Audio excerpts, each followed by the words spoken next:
നമുക്ക് വീട്ടിൽ തന്നെ ഇന്ന് നെയ്യ് ഉണ്ടാക്കിയാലോ? ഞാൻ നേരത്തെ പാൽപ്പാട് എടുത്ത് ഫ്രീസറിൽ വെച്ചിട്ടുണ്ടായിരുന്നേ.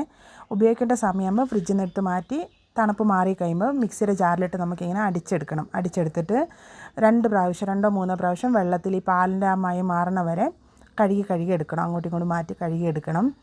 എന്നിട്ട് നമുക്കത് ചട്ടിയിലേക്ക് മാറ്റി കണ്ടോ, തിളച്ച് വന്നാൽ കണ്ടോ, തിളയ്ക്കുമ്പോൾ കൂട്ടത്തിൽ നമുക്ക് 2 തണ്ട് കറിവേപ്പിലയും കൂടി ഇട്ട് കൊടുത്താൽ നല്ലൊരു മണം ഉണ്ടാവും നെയ്ക്ക്. പിന്നെ വീട് മൊത്തം ഒരു നല്ലൊരു മണം വരും. നല്ല കളറുണ്ട്. കളർ കുറവാണെങ്കിൽ ഒരു ഇത്തിരി മഞ്ഞൾപ്പൊടിയും കൂടി ഇട്ട് കൊടുത്താൽ നല്ലൊരു കളറുണ്ടാകും. ആ കറിവേപ്പില ഇങ്ങനെ മുരിഞ്ഞ് വരുമ്പോഴാണ് ഏകദേശം നെയ്യ് പരുവായി തുടങ്ങിയേ.